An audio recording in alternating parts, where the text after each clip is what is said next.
nous voici devant ta présence. Merci de nous avoir accordé le temps et de nous donner un moment, de nous appeler un peuple saint et d'être dans ta sainteté et de rester dans l'ensemble de saints et pour voir le son de gloire. Règne à jamais.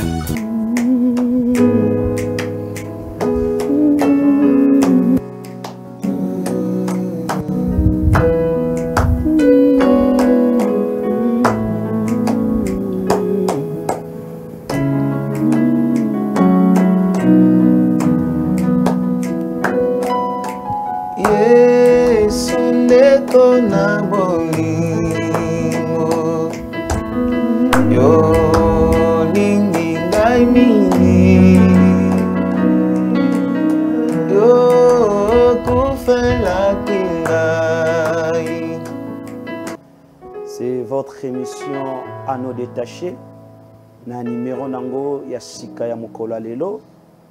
Bien aimé, na attirer attention na yo. Bien aimé ko zala na distraction te. Ndeko ya zana musika benga ya pusana. Liboso à poste et téléviseur. Parce que émission déjà bandaki. Bien aimé, tikana ebisayo te. Pendant un moment où tu collectionnes la présence en Zambé, Zambé où tu es koluka, Zambé où tu es kobelela, à permettre de la situation difficile les autres déranger biso et demeurer dans la vie na biso. Zambé où ayo kakalo sambo, bien aimé na sugi samiete akoyo kalo sambo angana yo na pokwa lelo, akoyo kangana yo na tongwa lelo. Na lingi ozala déjà avec cette ferme assurance, ozala déjà déterminé que moment nyon sur kolekisa, je pense que tiki ba occupation na yo, mais ba tant kolekisa na présence en Zambé, Nzamba ko futa yo. Tika na biso te Zambé a futa ka ba nyon so ba lukaka ye. Ba nyon so ba tika ka parfois ba intérêt pona ko ya liboso en Zambé, Nzamba zangisa ka te ko futa bango. Bien aimé, Nzamba pambola yo, yo muto oza déjà branché, oza connecté. Émission na biso Anneau détaché. Pendant tous ces mois, nous allons parler sur un thème Oeko Pambola Ngana yo. Onzamba sengi te tolobela sur le bon combat. Bien aimé, pourquoi les bons combats? Parce que dans notre vie, ndenge tozoluka nzambe, ezana ba moment musozo senga biso moko totelema. Ezo senga biso moko tozwa position mususu. Pour affronter ma cambo côté maliboso na biso. Tozala ba responsable, biso moko tozwa ba responsabilité na biso. Bien aimé soko bundi te pour na vie na yo, mutakosala na place no azate. Bible lui parle toi-même pour te justifier. C'est pour dire la part de Dieu existe, il y a aussi la part de l'âme. Par na biso bateau, par na biso ba chrétien et sengeli na ba occasion mususu et sengeli na moment mususu totelema te banako combattre pour na ba vie na biso. Amen. Bien dans les seigneurs, d'abord nous devons faire voir le combat dictionnaire ici, non? C'est l'action par laquelle on combat et l'on se défend. C'est l'action par laquelle on attaque et l'on se défend. On va comprendre que non seulement nous attaquons, mais nous nous défendons aussi. Et ça a deux mots clés où ils ont quatre à combat. Au combat que soki banguna na biso tozo attaquer bango, mais il faut aussi te défendre. Qu'est-ce que nous allons défendre? Nous allons défendre nos intérêts, nous allons défendre ce qui nous appartient, nous allons défendre nos richesses. Soko tala ba frontière à mboko kutake armée ezali wana. Pourquoi? Pour na ko défendre mboka na ye, pour na ko défendre ba bien na ye. Même na foot komona ke ceux qui vont attaquer. Une fois que l'équipe adverse a joué ballon, on va bien en contre-attaque. Alors, il faut que bino défense pour que va marquer binoté. C'est ça. C'est parce qu'on attaque, mais nous allons aussi nous défendre. C'est ça dans les combats. Et nous parlons pas d'un combat ni sauté, mais nous parlons du bon combat. Ce qui est bon est vrai. Ce qui est bon est avantagé. Ce qui est bon, bien aimé, est convenable. Nous parlons du bon combat. Bien-aimé dans le Seigneur, eza kombo toko salango pamba pamba te, ba pesi nature nango, ça doit être un bon combat. Oui, bien sûr, cause à laquelle nous allons combattre. Oui, bien-aimé dans le Seigneur. Oui, ngana ebi combat, ngana ebi ko sala boy. Est-ce que c'est un bon combat que tu es en train de mener? Est-ce que vous menez combat ya solo? Ici nous parlons du bon combat. Nangito tanga ngana yo na livre ya 1 Timothée chapitre 1er verset 18, la Bible nous dit: les commandements que je t'adresse, Timothée, mon enfant, selon les prophéties faites précédemment à ton sujet, c'est que d'après elles, tu combattes le bon combat. On s'adresse à Timothée. Alors, les commandements. D'après les prophéties. Tant que commandement, ils ont ordre au bazo pesa. Ils ont mitindo bazo pesa. Pourquoi? Par rapport à ma kamboyo et l'obamaki, par rapport à ma prophétie oyo et pesamaki pona Timothée. Bien aimé, c'est parce que Maître Naye, Azaki au courant, Topaye Baki, c'était juste un rappel. On va dire que ça là et pas Timothée. Qu'on va dire qu'on maillé l'obamaki pona vie nayo par rapport à ma prophétie et pesamaki et sengeli au sala le bon combat. Bien aimé dans le Seigneur. C'est Dieu qui te parle. Vous savez, Dieu parle au travers de ses serviteurs. Tout ça, le canal qu'on utilise pour que le message ne come pas. Alors, bien aimé, tu as la peine à vivre par rapport à la réalité aux autres. Par rapport à ma cambo, tu as la vie. Tu as la vie aux autres menées, tu as la cambo aux autres comme tu as la malheur aux autres qui tu as la situation aux autres traversées, bien aimé. Et aux senganayo pour combattre les bons combats. Pourquoi on comprend que la réalité mon corps c'est la même vie au bien aimé au tikala nango aux ala nango mvula na mvula et rien ne change dans ta vie. Yango na ekoye bisayo na moment oyo na ekoye biso na poko lelo bien aimé par rapport à ma kambo zo kuta nango na vie na yo. Ta vie ne marche pas. Et si ka batu ba sepelaka bien aimé yo lelaka. Et si vous avez une facilité, bien aimé, vous avez passé. Beaucoup ici demande pour que vous engagez, vous avez engagé, vous avez autant boliti sapat baby, bien aimé dans le Seigneur.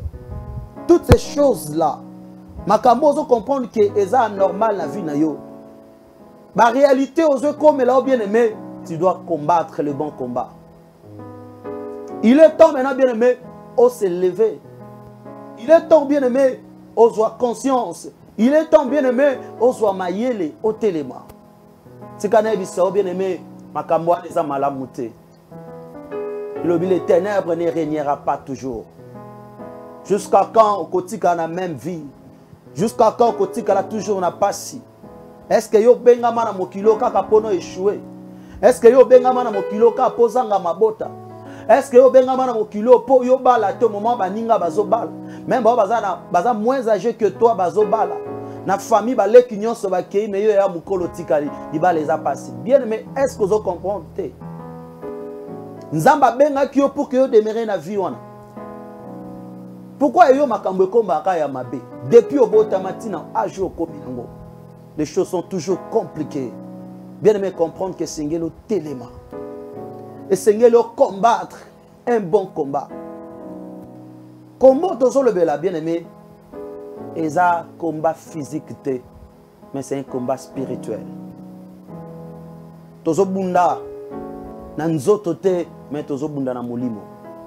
Bien aimé dans le Seigneur. Regarde bien ta vie. Talandenge makamna ezo kende.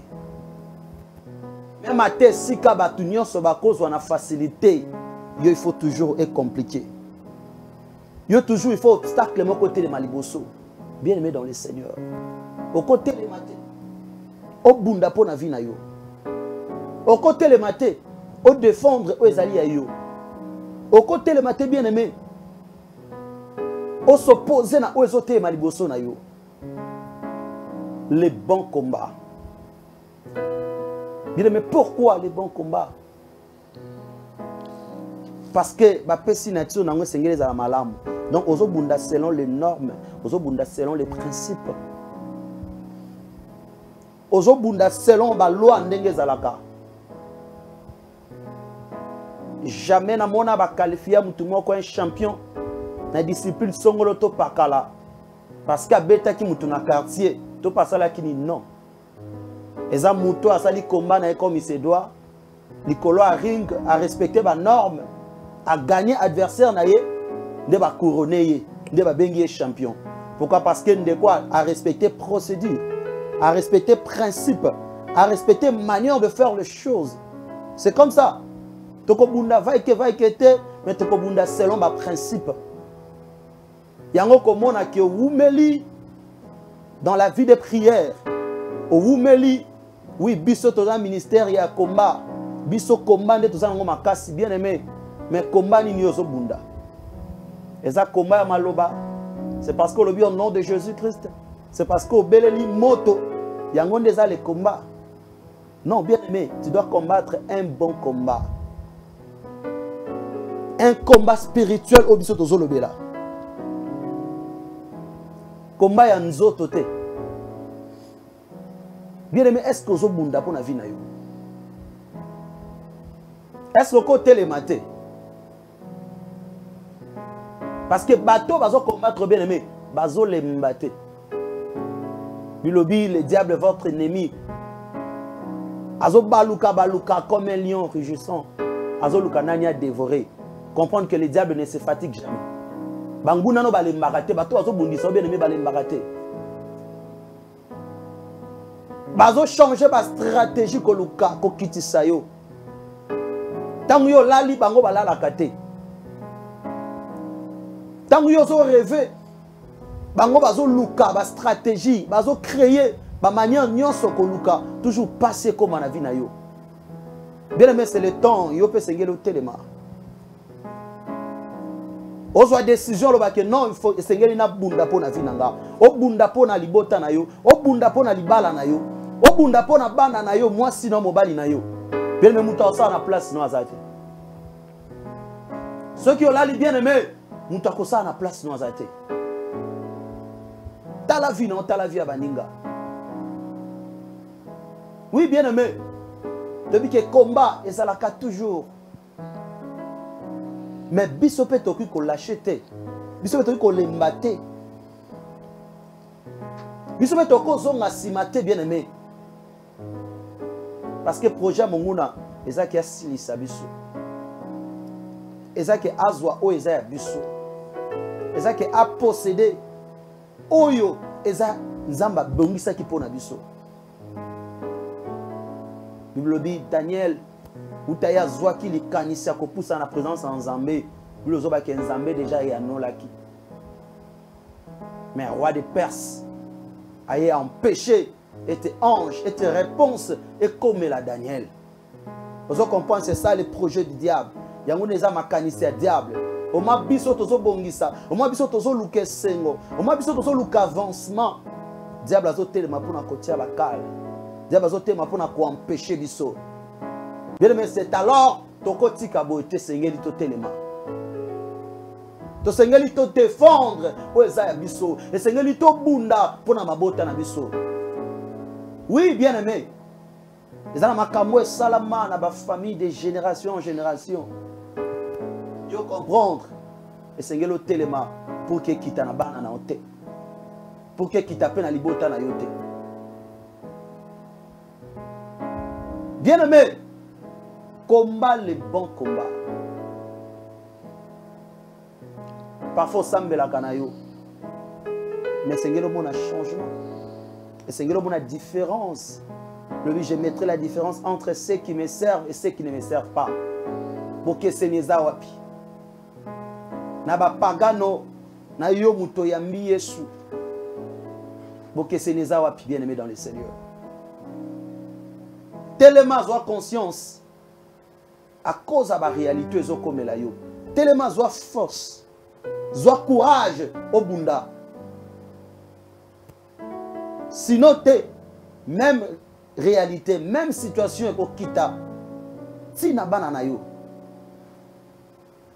Oui, et kangaki bato bayaki avant bino parce que bango ba comprena kité. Parce que bango ba demaraki na kati ignorance tindenge ba kufaki, mais yo comprendre, yo fongwami, yo zu intelligence, yo zu connaissance et sengelo telema obunda. Bien aimé dans le Seigneur.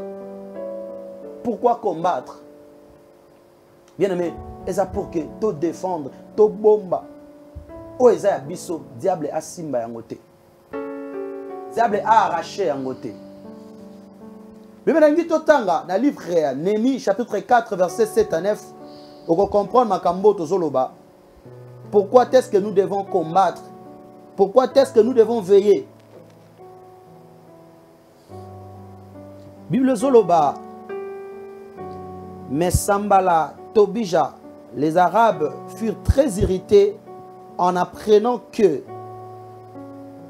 la réparation de Myre avançait et que les brèches commençaient à se fermer. Ils se liguèrent tous ensemble pour venir attaquer Jérusalem et lui causer du dommage. Yoka verset 9. Nous priâmes notre Dieu et nous établîmes une garde jour et nuit pour nous défendre contre les attaques. Bien aimé dans le Seigneur, écoute. Zaki va juif, moi va dire que télémisa kotonga miraille. Je vois basamba na batobija. Basepela kite komona ndenge makambo oyo. Peuple de Dieu va dire que ça les aïe ko avancer. Objectif na bango ezalaki baya ko détruire. Baya ko bebisa. Parce que bamona que réussite ezalaki na camp ya ba juif. Bien aimé dans le Seigneur. Ezana bateau yo bazo lingate komona ndenge oza ko émerger. Ozuma musala pour que oboko la famille na yo, oboko la ndaku na yo, mais ezana bateau bazo luka ba combattre ba bebisa toujours musala na wana. Bien na mokoti libala na yo, mais ezana bateau bazo fanda bazo luka toujours yo zonga na ndako ba boti. Pona bango yo ko bala te. Pona bango ndenge yo simbi mwana wana te, il faut ba éliminer ye, yo ko bota te. Animé de mauvaise foi. Eza po sali bango le côté, mais eza nature na bango. Eza lo lenge na bango, c'est ça le diable. Bien mais eza bato yo, pona bango yo ko sepela te. Ndenge zaka na bomo yo tambola kawana, ba musu ba souhaita ngote. Ndenge yo sala makambo zo mata na ba faire na yo. Ozo mata na ministère na yo. Ozo mata na ba projet na yo. Bien aimé, eza na bato bazo sepela na ngote, bazo luka comment ko détruire. Bazo luka comment ko réduire yo zonga toujours na sima. Donc yo ko avancer te. Yo comment lokola ntaba na bango. Ba limiter sengel ba benda kayo na singa. Non, bien aimé. Les miens ont tali sabiso devant ma kambabo sengeli to veiller. Et sengeli to bonde, le sengeli to telema. To combattre force wana, to défendre l'intérêt na biso. Bien aimé kolukate ko perdre li pambolo nzamba pesio.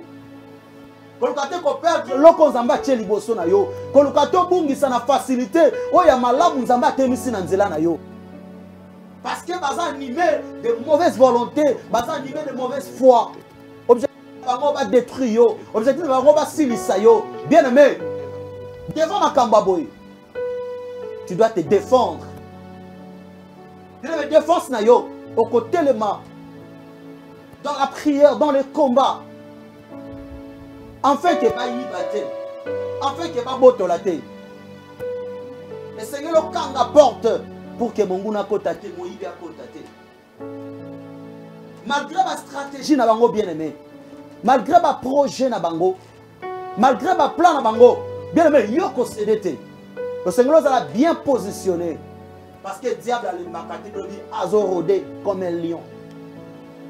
Azo tala, azo luka ndenge nyoso na sisandeko. Ozu eloko yo, abina kolande bo. Ozu bana, alobi savana kolande fona le sabana na kindoki. Ozu musala, alobi te savana kolande na kota nzela patron na ai na ye abenga na ye na musala. Bien aimé, tango comprendre makamba boy, et sengelo za la prêt. Et sengelo telema au combattre les bons combats. Bien aimé, nazo bisona moment oyo esengeli otelema o combattre bien aimé pour na vie na yo pour na intérêt na yo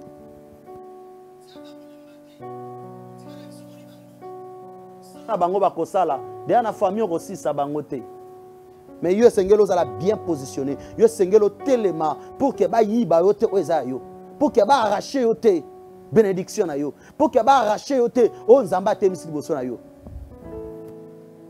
dans le Seigneur. Écoute. Il y a chité bien aimé. Tous combattre contre Banani. Ephésiens chapitre 6, verset 12. Nous combattons contre les esprits, les dominations. Tous combattre contre les autorités. Contre les princes. Il y a un monde diabolique, il y a un monde des ténèbres. Yango na lobaki au début que bitumba oyo eza nzotote. Nous combattons contre les esprits, eza milimo o etelemi, eza esprit o etelemi pour na kobundisa biso. Eza ba force ya molili.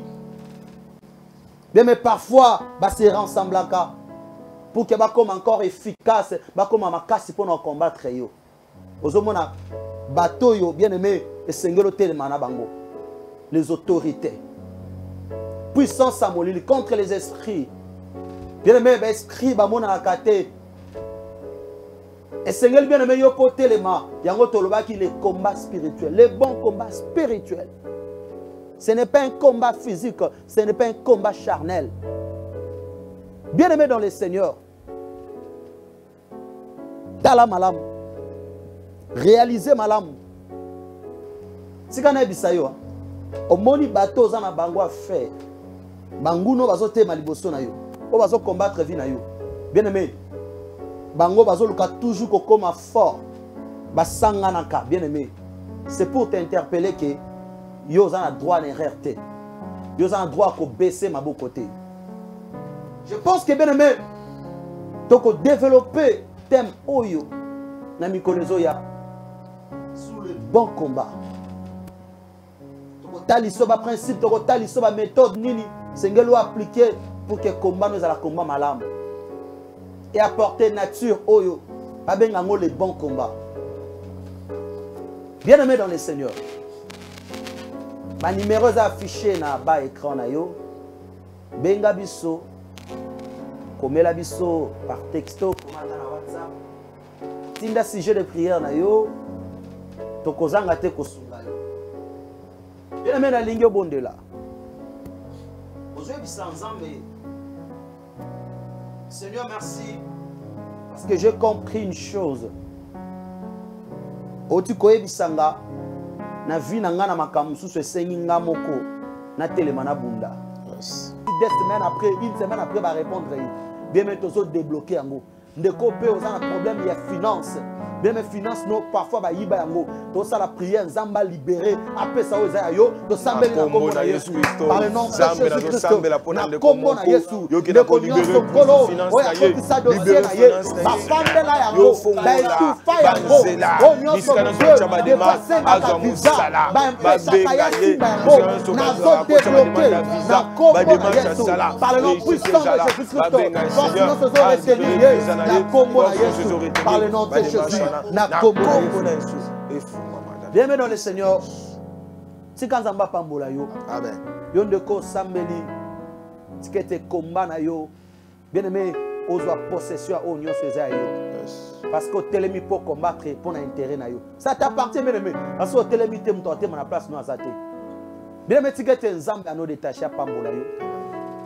C'était votre émission à nos détachés au Kolanda Bisso.